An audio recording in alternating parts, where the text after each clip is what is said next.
فحسبه جهنم ولبئس المهاد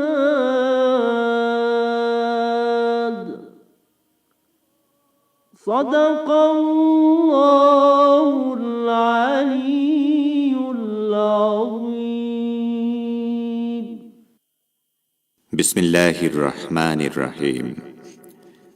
মানুষের মধ্যে এমন লোক আছে পার্থিব জীবনে যার কথা তোমার কাছে বড়ই চমৎকার মনে হয় এবং নিজের সদিচ্ছার ব্যাপারে সে বারবার আল্লাহকে সাক্ষী মানে, কিন্তু আসলে সে সত্যের নিকৃষ্টতম শত্রু।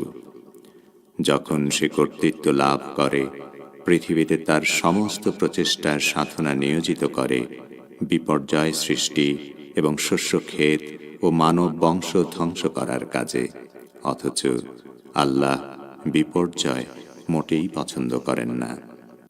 আর যখন তাকে বলা হয় আল্লাহকে ভয় করো, তখন তার আত্মাভিমান তাকে পাপের পথে প্রতিষ্ঠিত করে দেয়। এই ধরনের লোকের জন্য জাহান্নামে যথেষ্ট এবং সেটি নিকৃষ্টতম আবাস। সাদাকাল্লাহুল আলিয়্যুল আযীম। শ্রোতা বন্ধুরা, অর্থসহ পবিত্র কোরআনের তিলাওয়াত শুনলেন। আজ বুধবার 18 নভেম্বর, 3 অগ্রহায়ণ এবং ফার্সি 28 অবন। রেডিও তেহরানের সান্ধ্য অধিবেশনের বাংলা অনুষ্ঠানে আপনাদের সবাইকে স্বাগত জানাচ্ছি। আমি গাজী আব্দুর রশিদ। এই অনুষ্ঠান প্রচারিত হচ্ছে বাংলাদেশ ও ভারতে শর্টওয়েভ 49 মিটার ব্যান্ডে 6150 কিলোহার্টজে এবং সৌদি আরবে শোনা যাবে শর্টওয়েভ 31 মিটার ব্যান্ডে 9870 কিলোহার্টজে। ইন্টারনেটে আমাদের অনুষ্ঠান শুনতে এবং ওয়েবসাইট ভিজিট করতে লগ ইন করুন এই ঠিকানায় parstoday.com/bn। এবারে আজকের অনুষ্ঠান সূচি জানিয়ে দিচ্ছি। শুরুতেই থাকছে আমাদের লাইভ স্টুডিও থেকে সরাসরি বিশ্ব সংবাদ। এতে থাকবে ঢাকা ও কলকাতা থেকে আমাদের সংবাদদাতাদের পাঠানো দুটি বার্তা। এরপর সংবাদ ভাষ্যের অনুষ্ঠান দৃষ্টিপাতের প্রথমে শুনবেন ইরান বিরোধিতার আড়ালে সৌদি আরবের গোপন পরমাণু তৎপরতা সম্পর্কে আমাদের ভাষ্যকারের একটি পর্যালোচনা এবং বাংলাদেশে করোনা পরিস্থিতিতে আশঙ্কাজনক হারে বেড়েছে মানসিক রোগের সংখ্যা। মানসিক রোগ বিশেষজ্ঞরা বলছেন মহামারীতে পরিবর্তিত জীবনাচারে অভ্যস্ত হওয়া অনেকের জন্য কঠিন। এ সম্পর্কে ঢাকা থেকে আব্দুর রহমান খানের প্রতিবেদন। এরপর রয়েছে স্বাস্থ্য কথা, তারপর থাকবে নিয়মিত পরিবেশনা কথাবার্তা। প্রান্তিক আয়োজনে রয়েছে পবিত্র কোরআনের তাফসির বিষয়ক অনুষ্ঠান কোরআনের আলো। সবশেষে সংক্ষিপ্ত সংবাদ, তবে সবকিছুর আগে সর্বশেষ বিশ্ব সংবাদ।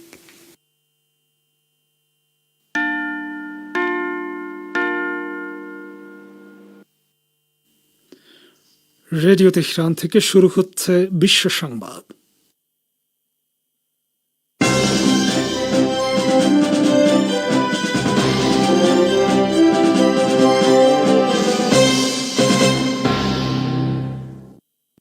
সংবাদ শিরোনাম।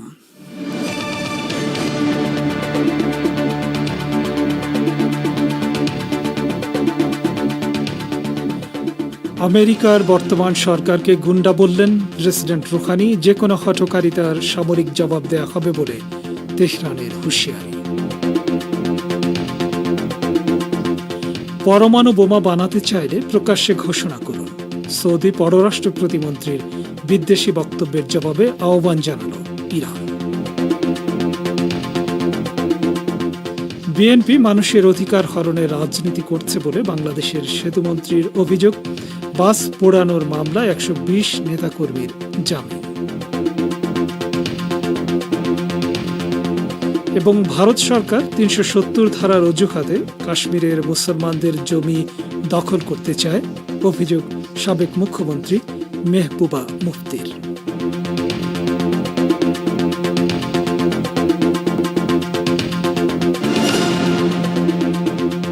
আসসালামু আলাইকুম শ্রোতা বন্ধুরা, সংবাদ শিরোনাম শুনলেন। এবার বিস্তারিত বিশ্ব সংবাদে আমন্ত্রণ জানাচ্ছি আমি সোহেল আহমেদ। ইরানের প্রেসিডেন্ট ডক্টর হাসান রুহানি বলেছেন, মার্কিন যুক্তরাষ্ট্রের বর্তমান সরকার অপরাধী ও সন্ত্রাসী। তিনি আজ মন্ত্রিপরিষদের বৈঠকে কথা বলেন। রুহানি আরও বলেন, আমেরিকার বর্তমান সরকারই ইরানের বিরুদ্ধে অর্থনৈতিক যুদ্ধ শুরু করেছে এবং তারা অর্থনৈতিক সন্ত্রাসবাদ চালিয়েছে। ইরানের প্রেসিডেন্ট বলেন, গত কয়েক বছর ধরে ইরানকে আমেরিকার অর্থনৈতিক গুন্ডামির মোকাবেলা করতে হচ্ছে। তারা ইরানের অর্থনীতির উপর চাপ সৃষ্টি করেছে, কিন্তু মূল উদ্দেশ্য হাসিল করতে পারেনি। তাদের মূল লক্ষ্য ছিল ইরানের অভ্যন্তরীণ নিরাপত্তা ক্ষেত্রে বিশৃঙ্খলা সৃষ্টি করা, কিন্তু তারা এক্ষেত্রে ব্যর্থ হয়েছে। করোনা ভাইরাস মোকাবেলায় আগামী শনিবার থেকে কঠোর সীমাবদ্ধতা আরোপের পরিকল্পনার কথা জানিয়ে তিনি বলেন, রেড জোন হিসেবে চিহ্নিত শহরগুলোর প্রায় সবকিছুই বন্ধ থাকবে। এক্ষেত্রে সবার সহযোগিতা চেয়েছেন রুহানি। এ পরিস্থিতির কারণে যারা ক্ষতিগ্রস্ত হবেন তাদেরকে অর্থনৈতিকভাবে সহযোগিতা করারও প্রতিশ্রুতি দেন ইরানের প্রেসিডেন্ট। ইরান যে কোনো ধরনের হঠকারিতা প্রতিহত করতে নিজের সামরিক শক্তি ব্যবহার করবে বলে হুঁশিয়ার করে দিয়েছে। মার্কিন প্রেসিডেন্ট ডোনাল্ড ট্রাম্প গত সপ্তাহে ইরানের পরমাণু স্থাপনায় হামলা চালাতে চেয়েছিলেন বলে আন্তর্জাতিক গণমাধ্যমে খবর প্রকাশিত হওয়ার পর এ হুঁশিয়ারি দিল তেহরান।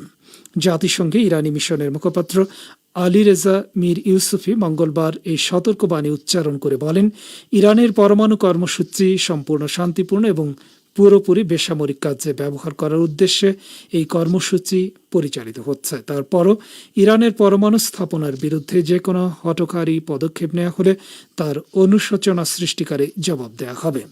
মার্কিন দৈনিক নিউ ইয়র্ক টাইমস সোমবার রাতে দাবি করেছিল, মার্কিন প্রেসিডেন্ট ডোনাল্ড ট্রাম্প গত সপ্তাহে ইরানের পরমাণু স্থাপনায় হামলা চালাতে চেয়েছিলেন, কিন্তু তার সিনিয়র উপদেষ্টাদের পরামর্শে এ বিপজ্জনক কাজ করা থেকে বিরত থাকেন ট্রাম্প। ইরান বলেছে, সৌদি আরব যদি পরমাণু বোমা বানানোর পরিকল্পনা করে থাকে কিংবা নিজের গোপন পরমাণু কর্মসূচির ব্যাপারে IAEA কে সহযোগিতা না করার জন্য অজুহাত খুঁজতে থাকে, তাহলে তাকে সাহস দেখাতে হবে এবং এর জন্য মূল্য পরিশোধ করতে হবে। সৌদি পররাষ্ট্র প্রতিমন্ত্রী আদেল আল জুবায়েরের সাম্প্রতিক ইরান বিরোধী এক বক্তব্যের জবাব দিতে গিয়ে ভিয়েনায় জাতিসংঘের দপ্তরে নিযুক্ত ইরানের স্থায়ী প্রতিনিধি কাজেম গারিবাবাদী এ মন্তব্য করেন। তিনি বলেন, সৌদি আরবের পরমাণু বোমা বানানোর অভিপ্রায় থাকলে প্রকাশ্যে ঘোষণা দিয়ে এ কাজ শুরু করা উচিত। ইরানের এই অভিজ্ঞ কূটনীতিক নিজের অফিসিয়াল টুইটার পেজে দেয়া এক পোস্টে আরও বলেন, নিজেদের অপরাধী কার্যকলাপের দায় অন্যের ঘাড়ে চাপানোর চেষ্টা করবেন না। সৌদি পররাষ্ট্র প্রতিমন্ত্রী সম্প্রতি এক সাক্ষাৎকারে বলেছিলেন, যদি ইরানের পরমাণু কর্মসূচি বন্ধ করা না হয় তাহলে সৌদি আরব নিজেকে পরমাণু বোমায় সজ্জিত করার অধিকার সংরক্ষণ করবে। আপনারা বিশ্ব সংবাদ শুনছেন রেডিও তেহরান থেকে, আর প্রচারিত হচ্ছে বাংলাদেশ ও ভারতে শর্টে 49 মিটার ব্যান্ডে, আর সৌদি আরবে শোনা যাচ্ছে শর্টে 31 মিটার ব্যান্ডে। বাংলাদেশে জন্ম লগ্ন থেকে বিএনপি মানুষের অধিকার হরণের রাজনীতি করে আসছে বলে দাবি করেছেন আওয়ামী লীগের সাধারণ সম্পাদক ওবায়দুল কাদের। তিনি বলেন, বিএনপির রাজনীতিতে হতাশা আর ব্যর্থতা এতটাই ভর করেছে যে এখন তারা আর মিথ্যাচার ছাড়া স্বাভাবিক কিচ্ছু বলতে পারে না। এ সম্পর্কে বিস্তারিত জানাচ্ছেন ঢাকা থেকে আব্দুর রহমান খান। বাংলাদেশ আওয়ামী লীগের সাধারণ সম্পাদক ওবায়দুল কাদের বিরোধী দল বিএনপিকে সমালোচনা করে বলেছেন, দেশের রাজনীতিতে নৈরাজ্য, হত্যা আর সন্ত্রাসের আমদানি ও পরিচর্যা বিএনপি জন্মলগ্ন থেকেই করে আসছে। বিএনপি ক্ষমতায় থাকাকালীন ভারত সহ প্রতিবেশী দেশগুলোর সাথে সুসম্পর্ক রচনা না করে তৈরি করেছে বিভেদ আর অবিশ্বাসের দেয়াল। দেশের স্বাধীনতা বিপন্ন বিএনপির এমন মন্তব্যের জবাবে আওয়ামী লীগের সাধারণ সম্পাদক বলেন, প্রকৃতপক্ষে দেশের স্বাধীনতা নয়, অপরাজনীতির জন্য বিএনপির রাজনৈতিক ভবিষ্যৎ বিপন্ন। আজ বুধবার সকালে নিজ সরকারি বাসভবনে ব্রিফিংকালে একথা বলেন ওবায়দুল কাদের। তিনি বলেন, শেখ হাসিনার কাছে এদেশের প্রতিটি ইঞ্চি মাটি নিজের অস্তিত্বের মতো। যে দলের নেতৃত্বে এদেশের স্বাধীনতা এসেছে তাদের হাতেই স্বাধীনতা, সার্বভৌমত্ব নিরাপদ। ওবায়দুল কাদের বলেন, বিএনপি সরকারের বিরোধিতা করতে গিয়ে দেশের ইমেজ নষ্ট করছে। দেশে অস্থিতিশীলতা তৈরির অপচেষ্টার পাশাপাশি বিদেশে অবস্থানকারী লাখো লাখো প্রবাসী কর্মীর কর্মসংস্থানকেও অস্থিতিশীল করে তুলছে। ওবায়দুল কাদের বিএনপি নেতাদের প্রতি প্রশ্ন করে বলেন, সাম্প্রদায়িক অপশক্তি এবং স্বাধীনতা বিরোধীদের সাথে নিয়ে যারা রাজনীতি করেন তারা স্বাধীনতা রক্ষা করবে কিভাবে? তিনি বলেন, জন্মলগ্ন থেকে বিএনপি মানুষের অধিকার হরণের রাজনীতি করে আসছে, তাই তাদের স্বাধীনতা ও সার্বভৌমত্ব রক্ষা করার কথা জনগণ বিশ্বাস করে না। আওয়ামী লীগের সাধারণ সম্পাদক আবারও হুঁশিয়ারি করে বলেন, আগুন সন্ত্রাস সহ নৈরাজ্যের সাথে যারাই জড়িত তাদের কোনোভাবেই ছাড় দেয়া হবে না।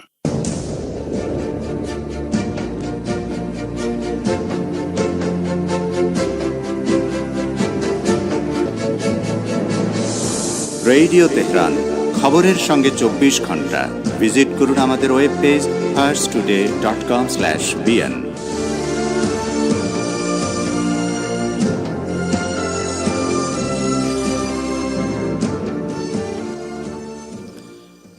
ফিরছি সংবাদে।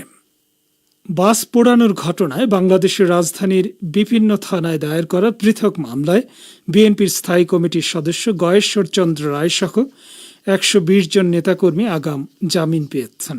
আগামী 5 জানুয়ারি পর্যন্ত জামিন দিয়ে এই 120 জনকে নিম্ন আদালতে আত্মসমর্পণ করতে বলা হয়েছে।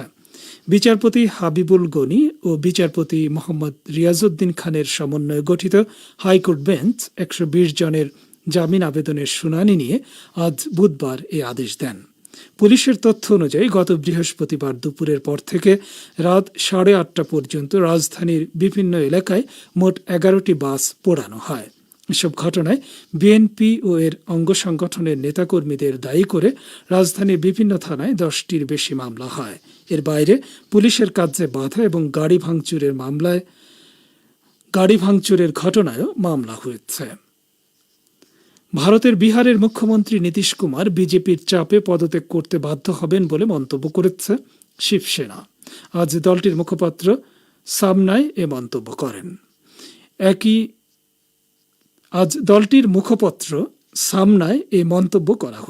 একই সঙ্গে প্রধানমন্ত্রী নরেন্দ্র মোদী এবং বিজেপিকে কটাক্ষ করা হয়েছে। জেডিইউ নেতা নীতিশ কুমার গত সোমবার বিজেপি নেতৃত্বাধীন জোট এনডিএর মুখ্যমন্ত্রী হয়েছেন। সাম্প্রতিক বিধানসভা নির্বাচনের ফলে জেডিইউ তৃতীয় স্থানে থাকলেও নীতিশ কুমার বিজেপির অনুগ্রহে মুখ্যমন্ত্রী হয়েছেন বলে শিবসেনার পক্ষ থেকে কটাক্ষ করা হয়েছে। শিবসেনার মুখপাত্র সামনায় বলা হয়েছে, নামেই মুখ্যমন্ত্রী নীতিশ, তাকে নাকাল করে পদত্যাগপত্র দিতে বাধ্য করা এখন শুধুমাত্র সময়ের অপেক্ষা। 370 ধারার অজুহাতে ভারতের কেন্দ্রীয় সরকার কাশ্মীরের মুসলিমদের জমি দখল করতে চাচ্ছে বলে অভিযোগ করেছেন জম্মু কাশ্মীরের সাবেক মুখ্যমন্ত্রী ও পিডিপি নেত্রী মেহবুবা মুফতি। তিনি বলেছেন, কেন্দ্রীয় সরকার যদি গুর্জর ও বাকরওয়াল সম্প্রদায়কে টার্গেট করা বন্ধ না করে তবে তাদের শান্তির পথ ছেড়ে সহিংসতার পথে যাওয়ার আশঙ্কা রয়েছে। বিস্তারিত জানাচ্ছেন কলকাতা থেকে আব্দুল হাকিম। জম্মু কাশ্মীরের সাবেক মুখ্যমন্ত্রী ও পিডিপি সভানেত্রী মেহবুবা মুফতি কেন্দ্রীয় সরকারের বিরুদ্ধে অভিযোগ করে বলেছেন, বিজেপি সরকার জম্মু কাশ্মীরের মুসলিমদের টার্গেট করছে এবং জম্মু কাশ্মীরের জমি তাদের পুঁজিপতি সমর্থকদের কাছে বিক্রি করতে যাচ্ছে। মেহবুবা মুফতির অভিযোগ, 370 ধারার অজুহাতে কেন্দ্রীয় সরকার কাশ্মীরের মুসলিমদের জমি দখল করতে চাচ্ছে। মেহবুবা গত সোমবার দক্ষিণ কাশ্মীরের পাহেলগাঁওয়ের জঙ্গলে বসবাসকারী গুর্জর এবং বাকরওয়াল সম্প্রদায়ের সাথে দেখা করতে গিয়েছিলেন, যাদের অস্থায়ী বাসস্থানগুলো আগে বন দপ্তরের পক্ষ থেকে গুড়িয়ে দেওয়া হয়েছিল। মেহবুবা মুফতি ওই পদক্ষেপ গ্রহণকে মুসলিম বিরোধী বলে কেন্দ্রীয় সরকারের সমালোচনা করেছেন। মেহবুবার মতে, কেন্দ্রীয় সরকার জম্মু কাশ্মীর থেকে 370 ধারা অপসারণ করে সারা দেশের বিভিন্ন এলাকার লোকজনকে কাশ্মীরে এনে বসাতে চাচ্ছে এবং অন্যদিকে এখানকার আদি মানুষজনকে স্থানচ্যুত করার চেষ্টা করছে। মেহবুবা বলেন, কেন্দ্রীয় সরকার গুর্জর ও বাকরওয়াল সম্প্রদায়কে যদি টার্গেট করা বন্ধ না করে তবে তাদের শান্তির পথ ছেড়ে সহিংসতার পথে যাওয়ার আশঙ্কা রয়েছে। অন্যদিকে কেন্দ্রীয় সরকারের বক্তব্য, ওই লোকেরা অবৈধভাবে বনভূমির জমি দখল করেছিল, সেজন্য ওই অবৈধ দখল সরিয়ে দেয়া হচ্ছে। যদিও মেহবুবা মুফতির সঙ্গে যে গুর্জর ও বাকরওয়াল সম্প্রদায়ের লোকেরা সাক্ষাৎ করেছিলেন তারা বলেছেন তাদের পরিবার গত 100 বছর ধরে বনভূমিতে বসবাস করে আসছেন। বলছিলেন কলকাতা থেকে আমাদের সংবাদদাতা। ইরাকের রাজধানী বাগদাদের কঠোর নিরাপত্তা বেষ্টিত গ্রিন জোনে আবার রকেট হামলা হয়েছে। মঙ্গলবার গ্রিন জোন এলাকায় 4টি রকেট আঘাত হানে। ইরাকের সামরিক বাহিনীর এক বিবৃতিতে জানিয়েছে, মার্কিন দূতাবাসের কাছে 4টি কাতিউশা রকেট আঘাত হানে। বিবৃতিতে বলা হয়, রাজধানীর পূর্বাঞ্চলীয় নিউ বাগদাদ এলাকা থেকে এসব রকেট ছোড়া হয়। হামলায় কী ধরনের ক্ষয়ক্ষতি হয়েছে সে ব্যাপারে কিছু জানানো হয়নি। তবে নাম প্রকাশে অনিচ্ছুক ইরাকের কয়েকজন সরকারি কর্মকর্তা বার্তা সংস্থা এপিকে জানিয়েছেন, গতকালের রকেট হামলায় ইরাকি নিরাপত্তা বাহিনীর 2 সদস্য আহত হয়েছেন। বাগদাদের গ্রিন জোন এলাকায় মার্কিন দূতাবাস সহ বহু দেশের দূতাবাস ও কূটনৈতিক মিশন রয়েছে। মার্কিন নিরাপত্তা উপদেষ্টা রবার্ট ওব্রায়েন বলেছেন, ইরাক ও আফগানিস্তান থেকে তার দেশের সেনা সংখ্যা কমানোর নির্দেশ জারি করা হয়েছে। তিনি হোয়াইট হাউসে সাংবাদিকদের তথ্য জানিয়ে বলেন, ভারপ্রাপ্ত প্রতিরক্ষামন্ত্রী ক্রিস্টোফার মিলার এই নির্দেশ দিয়েছেন। মার্কিন জাতীয় নিরাপত্তা উপদেষ্টা আরও বলেন, প্রতিরক্ষামন্ত্রীর নির্দেশ অনুযায়ী 2021 সালের 15 জানুয়ারি নাগাদ ইরাক ও আফগানিস্তানে মোতায়েন মার্কিন সেনা সংখ্যা 5,000 জনে নামিয়ে আনা হবে। ইহুদিবাদ ইসরায়েল আবারও সিরিয়ার উপর আগ্রাসন চালিয়েছে। গতরাতে অধিকৃত গোলান উপত্যকা থেকে সিরিয়ার রাজধানী দামেস্কের উপর বিমান হামলার মাধ্যমে এই আগ্রাসন চালায় তারা। তবে ইসরায়েলি সামরিক বাহিনী তা প্রতিহত করেছে। সিরিয়ার রাষ্ট্রীয় বার্তা সংস্থা জানিয়েছে, গতরাতে ইসরায়েলি আগ্রাসন দেশের সামরিক বাহিনী সফলতার সাথে প্রতিহত করেছে। এতে কোনো ক্ষয়ক্ষতি কিংবা হতাহতের ঘটনা ঘটেনি। শ্রোতা বন্ধুরা, বিশ্ব সংবাদে এই ছিল আমাদের সর্বশেষ আয়োজন। সঙ্গে থাকার জন্য অনেক ধন্যবাদ।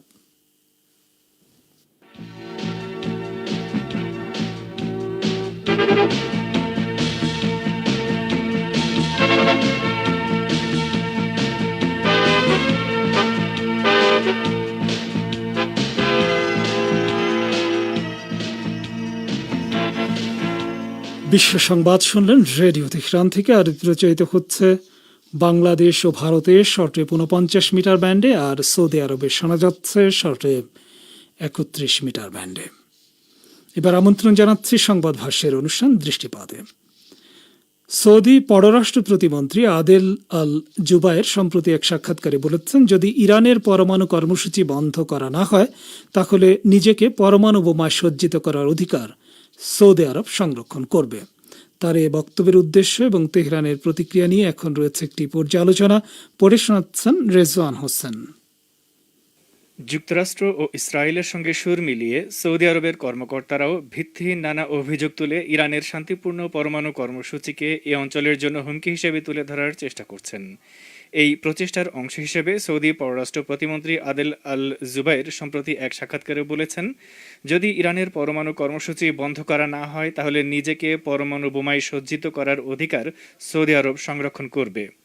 এ বক্তব্যের জবাব দিতে গিয়ে ভিয়েনায় জাতিসংঘের দফতরে নিযুক্ত ইরানের স্থায়ী প্রতিনিধি কাজেম গরিবাবাদী বলেছেন, সৌদি আরব যদি পরমাণু বোমা বানানোর পরিকল্পনা করে থাকে কিংবা নিজের গোপন পরমাণু কর্মসূচির ব্যাপারে IAEA-কে সহযোগিতা না করার জন্য অজুহাত খুঁজতে থাকে তাহলে তাকে সাহস দেখাতে হবে এবং এর জন্য মূল্য পরিশোধ করতে হবে।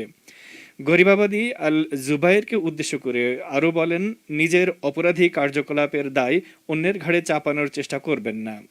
পর্যবেক্ষকরা বলছেন, ইরানের শান্তিপূর্ণ পরমাণু কর্মসূচির বিষয়ে সৌদি আরবের অপপ্রচারের মূল উদ্দেশ্য হচ্ছে এসব অভিযোগের আড়ালে তারা আসলে নিজেদের পরমাণু অস্ত্র কর্মসূচির বৈধতা দেওয়ার চেষ্টা করছে, যা সমগ্র এই অঞ্চলের নিরাপত্তাকে হুমকিগ্রস্ত করে তুলেছে। হার্ভার্ড বিশ্ববিদ্যালয়ের অধ্যাপক এবং আন্তর্জাতিক আণবিক শক্তি সংস্থা বা IAEA-এর পরিদর্শক দলের সাবেক প্রধান ওয়ালি হাইনান এ ব্যাপারে বলেছেন, সৌদি সরকারের পরমাণু কর্মসূচিতে কোনো ধরনের স্বচ্ছতা নেই, যেমন তারা এখনও IAEA-এর সম্পূরক প্রটোকলে সই করেনি। কয়েকটি পরমাণু রিয়েক্টর ছাড়া এ বিষয়ে রিয়াদ আর কি করছে সে ব্যাপারে আমাদের কারোরই সুনির্দিষ্ট কোনো তথ্য জানা নেই। 2 বছর আগে সৌদি যুবরাজ মোহাম্মদ বিন সালমান একটি পরমাণু রিয়েক্টর সহ 7টি পরমাণু কেন্দ্র উদ্বোধন করেন। তিনি CBS নিউজ চ্যানেলকে দেওয়া সাক্ষাৎকারে দাবি করেছেন, তার দেশ পরমাণু বোমা বানানোর চেষ্টা করছে না, কিন্তু ইরান যদি এ ধরনের পদক্ষেপ নেয় তাহলে সৌদি আরবও একই পদক্ষেপ নেবে। IAEA-এর তৎকালীন প্রধান ইউকিয়া আমানো বলেছিলেন, পরমাণু রিয়েক্টরে জ্বালানি ভরার আগে সৌদি আরবকে অবশ্যই IAEA-এর পরিদর্শকদের পরিদর্শনের অনুমতি দিতে হবে। তাই রিয়াদ কেন হঠাৎ করে ইরানের পরমাণু পরমাণু তৎপরতার বিরুদ্ধে উঠে পড়ে লেগেছে, সেটাই বড় প্রশ্ন। অনেকে এই অঞ্চলে মার্কিন প্রভাব দুর্বল হয়ে পড়ার সঙ্গে এর সম্পর্ক রয়েছে বলে মনে করছেন।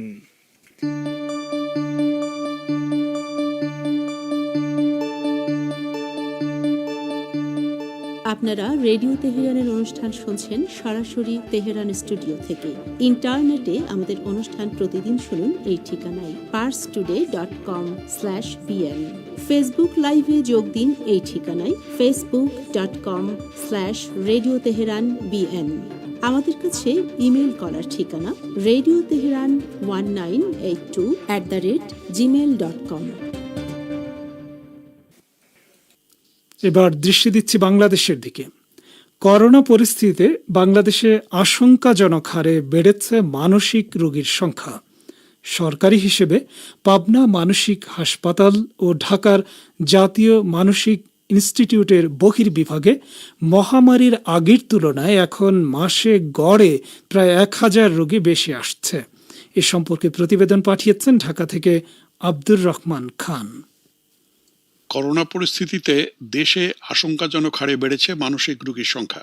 সরকারি হিসেবে পাবনা মানসিক হাসপাতাল এবং ঢাকার জাতীয় মানসিক ইনস্টিটিউটের বহির্বিভাগে মহামারীর আগের তুলনায় এখন মাসে গড়ে প্রায় 1000 রোগী বেশি আসছে। রাজধানীতে জাতীয় মানসিক স্বাস্থ্য ইনস্টিটিউটে চলতি বছরের ফেব্রুয়ারিতে বহির্বিভাগে সেবা নিতে আসেন 4747 জন রোগী, আর অক্টোবরে তা বেড়ে দাঁড়িয়েছে 6370-এ। চিকিৎসকরা বলছেন, দীর্ঘদিন ঘরে আটকে থাকা, স্বাভাবিক সামাজিক জীবন ব্যাহত হওয়া, চাকুরি ও রোজগার হারানো, ব্যবসায় ধস, করোনায় আক্রান্ত হবার আতঙ্ক কিংবা প্রিয়জনের মৃত্যুর সময় কাছে থাকতে না পারার বেদনা, এসব কারণ থেকে অনেকেই মানসিকভাবে বিপর্যস্ত হয়েছেন। জাতীয় মানসিক স্বাস্থ্য ইনস্টিটিউট ও হাসপাতালের মনোরোগ বিশেষজ্ঞরা জানিয়েছেন, তারা হাসপাতালে এমন 2-1 রোগীও পাচ্ছেন যারা করোনা আক্রান্ত হয়েছিল, পরে আর ওই বিষণ্ণতা থেকে বের হতে পারেননি। অনেকের আত্মীয় স্বজন, বাবা মা করোনায় মারা গেছেন, কিন্তু দাফন কাফন করতে যেতে পারেননি। এর ফলে নিজেদের মধ্যে অপরাধবোধ সৃষ্টি হয়েছে, সেখান থেকেও তারা বিষণ্ণতায় চলে গেছে। জাতীয় মানসিক স্বাস্থ্য ইনস্টিটিউট ও হাসপাতালের সহকারী অধ্যাপক ডাক্তার শাহানা পারভিন বলেছেন, কারো ফিনান্সিয়াল লস, কারো জব লস, সেটা কেউ করোনা আক্রান্ত হবেন এটা একটা আতঙ্ক, যে হলে কি হবে। কেউ কেউ প্যানিক ডিসঅর্ডার নিয়ে এসেছেন, যারা প্রবাস থেকে চাকরি হারিয়ে এসেছেন, অথবা আবার তাদের ফিরে যাওয়ার ব্যাপারে আনসার্টেনিটি তৈরি হয়েছে। ডেইলি 10%-এর মতো করোনার ইফেক্ট হিসেবে আসছেন তারা। করোনার ফলে নতুন পেশেন্ট যেমন আসছে, তেমনি প্রিভিয়াসলি যারা মানসিক রোগে আক্রান্ত ছিলেন তাদেরও কিন্তু সমস্যা বেড়ে যাচ্ছে। মানসিক রোগ বিশেষজ্ঞরা বলছেন, মহামারীতে পরিবর্তিত জীবনাচারে অভ্যস্ত হওয়া অনেকের জন্য কঠিন। তাই মনোবল ধরে রেখে মানসিক সুস্থতা অটুট রাখার প্রচেষ্টা করতে হবে সবাইকেই। বিশেষজ্ঞরা বলছেন, যেহেতু বৈশ্বিক এই মহামারী থেকে সহসাই এই বিশ্ব মুক্তি পাচ্ছে না, সেহেতু এ নিয়ে খুব বেশি আতঙ্কিত বা ভয় না পেয়ে সকলকে অনেক বেশি সচেতন হতে হবে। পাশাপাশি শতভাগ মেনে চলতে হবে স্বাস্থ্যবিধি। সময় মতো খাদ্য গ্রহণ, গোসল, বিশ্রাম, নিয়ম মতো হালকা ব্যায়াম, ইতিবাচক চিন্তা, এসব অভ্যাস পালন করলে শারীরিক রোগ প্রতিরোধ ক্ষমতা যেমন বাড়বে, তেমনি মানসিক শক্তিও বজায় থাকবে। এছাড়া পরিবারের পরস্পরের প্রতি সহমর্মিতা দেখানো এবং আত্মীয় বা স্বজনদের সংকটে পাশে দাঁড়ালেও তাদের মনোকষ্ট দূর করতে তা ইতিবাচক ভূমিকা রাখতে পারে। এতে নিজেদের মনেও প্রশান্তি সৃষ্টি হবে।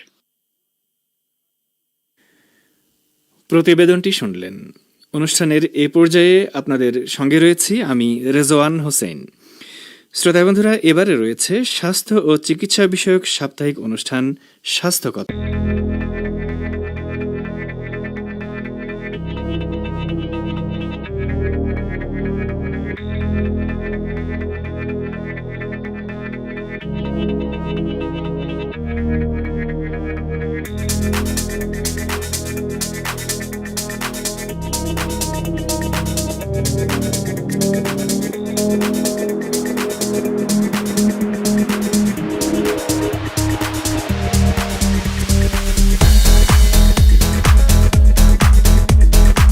প্রীতি ও শুভেচ্ছা জানিয়ে আমি গাজী আব্দুর রশিদ শুরু করছি স্বাস্থ্য ও চিকিৎসা বিষয়ক আসর স্বাস্থ্য কথা।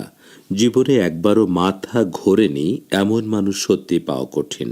মাথা ঘোরা বা ভার্টাইগো কি রোগ নাকি রোগের উপসর্গ, এমন প্রশ্ন অনেকেই করতে পারেন। এসব প্রশ্নের জবাব খুঁজতেই আজকের আসরে আলোচনা হবে ভার্টাইগো নিয়ে। আর এ বিষয়ে আলোচনা করবেন ডাক্তার মাহবুবুল আলম মোল্লা। তাহলে আসুন আজকের এ আলোচনাটি সবাই মিলে শুনি।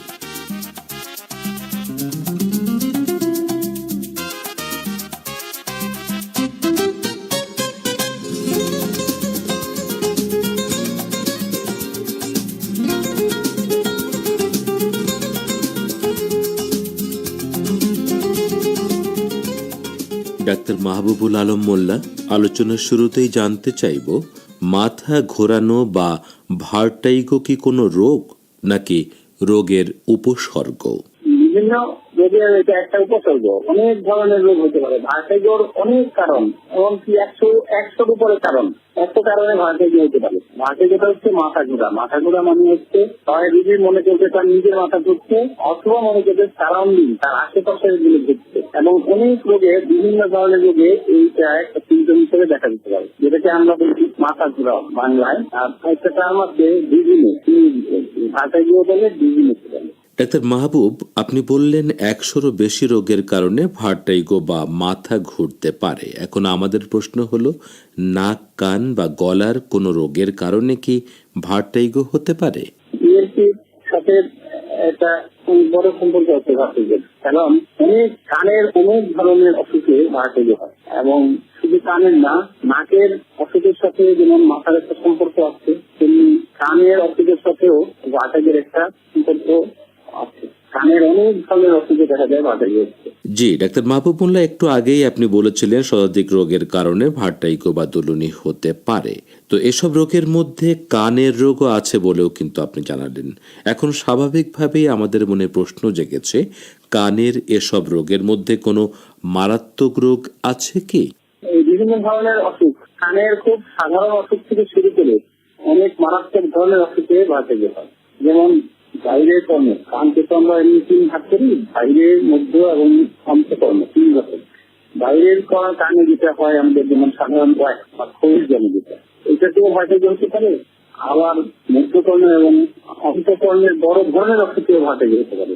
বিশেষ করে টিউমার, কানের সাথে রিলেটেড যে মস্তিষ্কের টিউমার, তাতেও ভার্টাইগো হয়। আর অন্তঃকর্ণের প্রদাহের জন্য ভার্টাইগো হয়। মধ্যকর্ণের বিভিন্ন অসুখ আছে, সেজন্য ভার্টাইগো হয়। আর এই যে বাইরের কর্মে যেটা বললাম খোল জাতীয়, সেটা ছাড়া আরো অনেক সমস্যার জন্য ভার্টাইগো। ডাক্তার মাহবুব, কথা নাই বার্তা নাই, হঠাৎ মাথা দুলে উঠলো বা ঘুরে গেল, অর্থাৎ ভার্টাইগো হলো। এখন এ জাতীয় ভার্টাইগো কানে খৈল জমা থেকে শুরু করে মারাত্মক রোগের কারণে হতে পারে বলে আপনি আমাদের জানালেন।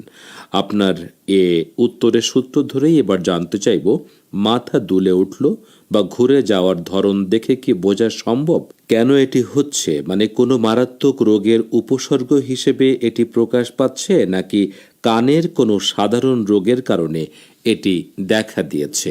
না না, শুধু ভার্টাইগো বলে বোঝা যাবে না, টেস্ট করে দেখতে হবে। পরীক্ষা নিরীক্ষা না করে কোনোভাবেই বোঝা যাবে না এটা কি সাধারণ রোগের থেকে হলো নাকি জটিল কোনো রোগ।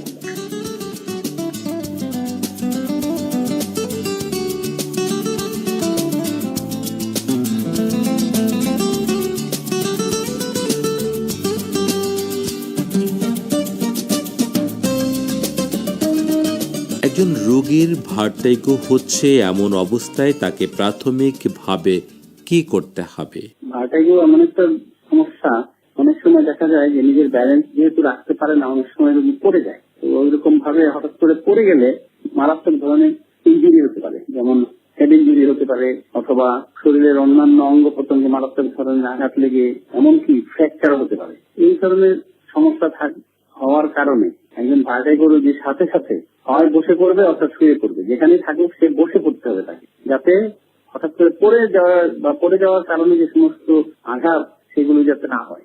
ডাক্তার মাহবুব, ভার্টাইগো রোগীকে চিকিৎসার জন্য কোন চিকিৎসকের কাছে যাওয়ার পরামর্শ আপনি দেবেন? হ্যাঁ, শুরু করে এটা আসলে এটা বিভিন্ন সিস্টেমকে ইনভলভ করতে পারে। ভার্টাইগো তো অনেক কারণে হতে পারে।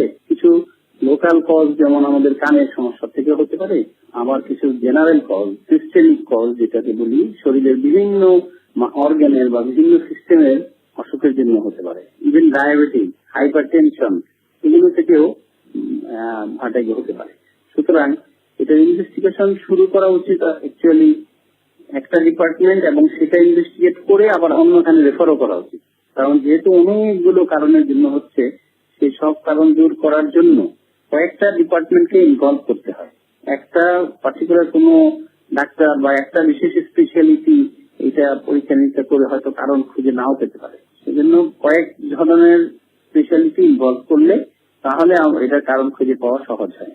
তো শ্রোতা বন্ধুরা, এতক্ষণ ভার্টাইগো নিয়ে 2 পর্বের আলোচনার প্রথম পর্ব শুনছিলেন, আর এ নিয়ে আলোচনা করছিলেন বাংলাদেশের ডাক্তার মাহবুবুল আলম মোল্লা।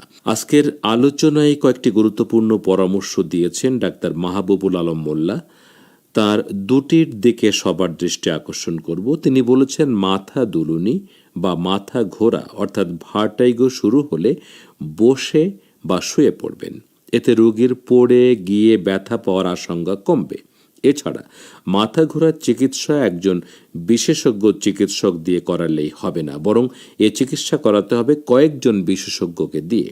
অনেক কারণেই ভার্টাইগো হতে পারে, সে কারণে এমনটি করা একান্তভাবেই প্রয়োজন। ভার্টাইগোর সঙ্গে বয়সের কোনো সম্পর্ক আছে কি, এমন প্রশ্নের জবাব নিয়ে আগামী সপ্তাহে একই বিষয়ে আবার আলোচনা হবে। সে সময় আপনাদের সবাইকে পাবো বলেই আশা করছি। আজকের অনুষ্ঠানের জন্য সাক্ষাৎকার গ্রহণ এবং এটি তৈরি করেছেন সৈয়দ মুসা রেজা। গত আসরের মতো আজ বলবো, স্বাস্থ্য রক্ষার সাধারণ নীতিগুলো সবাই মেনে চলবেন। প্রথম এসব নীতিগুলো মানা কষ্টকর মনে হলেও পরে দেখবেন তা অভ্যাস হয়ে গেছে। সবাই ভালো থাকুন এবং সব বয়সের সবাই স্বাস্থ্য রক্ষায় সচেতন হয়ে উঠুন, এ আহ্বান জানিয়ে আজ এখানেই বিদায় চাইছি।